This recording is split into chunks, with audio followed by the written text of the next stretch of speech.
আমার কথাই সত্যি করে বলুন, কেউ কষ্ট পেলেন না? আমি আপনাদের বাঁচাবার চেষ্টা করছি, কিন্তু বাঁচাবার মালিক আমি নয়, মালিককে।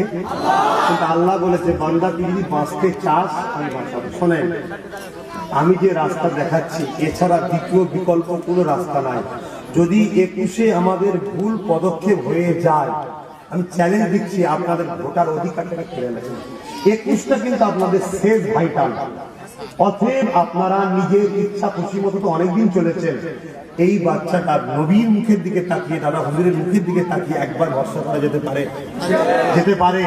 আল্লাহকে সাক্ষী রেখে আর একবার বলুন আলহামদুলিল্লাহ। তাহলে আমি যে কথাগুলো বললাম রেকর্ডিং করেছেন, সমস্ত গ্রামে গ্রামে মা বোন বাপ ভাই সবাইকে শোনাবেন, শেয়ার করবেন। যদি কেউ কিছু মন্তব্য করে আপনাদের ভয় দেখায়, চুপ করে যাবেন, কোনো কথা বলবেন না, ঠিক সময় ঠিক জায়গায়। আর একটা আন্দোলন আমাদের খুব তাড়াতাড়ি, এর থেকেও বড় প্রোগ্রাম আপনাদের দক্ষিণ 24 পরগনায় একটা হবে খুব তাড়াতাড়ি। আপনারা খবর পেলে যাবেন, যাবেন তো নাকি? ইনশাল্লাহ খবর পেলে যাবেন। সেখানে আন্দোলন হবে একটা বিষয়ে, যে ভোট দেবো আমরা EVM-এ নয়। কথা কিছু বুঝছেন? আমরা কিছু ভোট দেবো ব্যালট বক্সে। কেন EVM-এ ভোট দিলে কখনো মোদিকে হারানো, কারণ ওর কাছে প্রচুর টাকা আছে, ডাকাত সব চুরি করে নিয়ে যেত। কথা বুঝছেন না? সব কিনে নিয়ে চলে এসেছে। আসেন, আমাদের নিয়ম হচ্ছে স্টেজ থেকে কোনো গরিবকে কম্বল দেওয়া হয় না। প্রত্যেকটা অঞ্চলে অঞ্চলে অঞ্চলে যারা দায়িত্বে আছে তাদের হাতে দেওয়া হয়। একটা কোনো অঞ্চলের হাতে আমি তুলে দিচ্ছি, বাকি তারা প্রকৃত গরিব যারা। আমাদের সিস্টেম হচ্ছে বাস স্ট্যান্ড, রেল স্টেশন, সেখানে যারা পড়ে থাকে, কে দেখি না, কে মুসলমান কে হিন্দু দেখি না, আল্লাহ সৃষ্টি তাই তাকে দিই। মনে রাখবেন আমার শেষ একটা কথা, হিন্দুরা আপনাদের কে হয়? হিন্দু মায়েরা আপনাদের কে হয়? হিন্দু বাপেরা আপনাদের কে হয়? হিন্দু বোনেরা আপনাদের কে হয়? মায়ের সঙ্গে ঝগড়া করা যায়, বাপের সঙ্গে ঝগড়া করা যায়, ভাই বোনের সঙ্গে ঝগড়া করা যায়।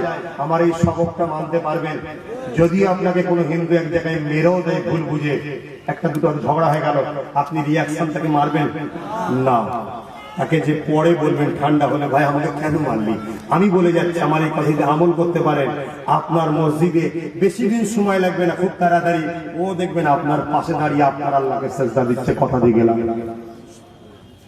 যতদিন এই বাংলায় আপনারা হিন্দু ভাইদেরকে ভালোবাসবেন, ততদিন এই বাংলায় বিজেপি কোনোদিন আসতে পারবে না। তাই বলে গেলাম। আল্লাহ আল্লাহ এই প্রোগ্রামকে আপনি কবুল করুন। যে যা আশা নিয়ে হাত তুলেছে প্রত্যেক আশাকে কবুল করুন। আল্লাহ 2021 এই আল্লাহ আমাদেরকে সবাই মিলে ঠকিয়েছে। আমি চাইছি ভাইগুলোকে একটু অধিকার যদি কিছু পাইয়ে দেওয়া যায়।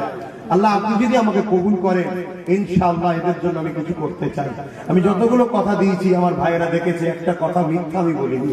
কেন? আমি ভারতের প্রধানমন্ত্রী নয় যে মিথ্যা কথা বলবো। এই আল্লাহ আমি প্রত্যেকটা কথাকে এদের পালন করেছি। এই আল্লাহ আমি চাই আমাদের জানমাল, আমাদের মা বেটি বোন বাচ্চা স্ত্রীদের ইজ্জত আবরু, এবং আমার দেশবাসী হিন্দু দলিত আদিবাসী সবাইকে আপনি সৃষ্টি করেছেন, সবার জন্য আমি কিছু করতে চাই। আল্লাহ করাবার মালিক আপনি। আপনার কাছে চাইছি ফুরফুরা শরীফ আহলে সুন্নাতুল জামাতকে কবুল করুন, এই সামান্যটুকু দানকে কবুল করুন, হাবিবের কাছে রহমত করে আমাদের উপর দয়া করুন। ইয়া আল্লাহ আজকে সবাই মিলে আমাদেরকে ধোঁকা দিচ্ছে, বিশেষ করে গরিবদের ঘরে বেউজ্জতি করছে। গরিবদের কেউ নেই, আপনি তো আছেন। ইয়া আল্লাহ আমার হিন্দু ভাই, দলিত ভাই, আদিবাসী ভাই, তারাও তো আপনার সৃষ্টি, তাদেরকেও আপনি সুখে শান্তিতে রাখুন, ভালো রাখুন, হেদায়েতের রাস্তায় রাখুন। আমার দেশের যারা ভালো প্রশাসন আছে, যারা দেশবাসীকে ভালোবাসে, দেশবাসীকে ভালোবাসে, তাদের জানমাল হেফাজত করুন, তাদের পরিবারের বাচ্চা সন্তান সবাইকে ভালো রাখুন, সুস্থ রাখুন। যে সকল নেতারা জনগণের কথা ভাবে, তাদেরকে আপনি ভালো রাখুন, সুস্থ রাখুন, দীর্ঘজীবী করে রাখুন। আর যারা নেতা সেজে জনগণের গলায় পা দিতে চায়, তাদেরকে আপনি জনগণের কাছে বেউজ্জতি করে দিন। আল্লাহ আল্লাহ এই মাহফিলকে কবুল করুন। যারা কষ্ট করে মেহনত করে সহযোগিতা করেছে, সবার কবুল করুন। আমিন সুম্মা আমিন। লা ইলাহা ইল্লাল্লাহ। ভাই আজকে তো সব বলতে পারলাম না, অনেক কথা আছে আরো।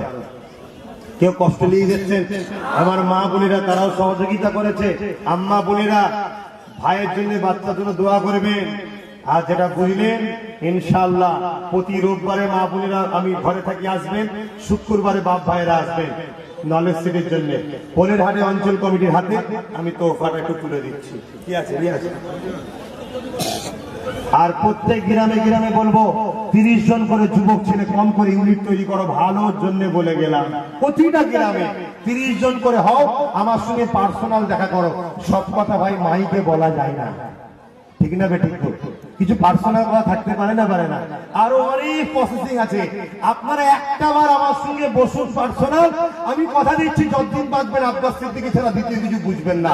আমি যে রাস্তা আপনাকে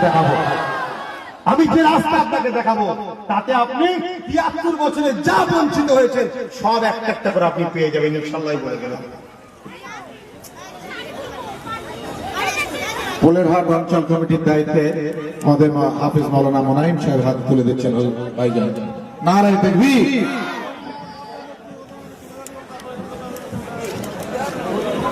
যে সমস্ত ভাইয়েরা আজকের আমাদের এই বস্ত্র বিতরণ, শীত বস্ত্র বিতরণ অনুষ্ঠানে এসেছিলেন।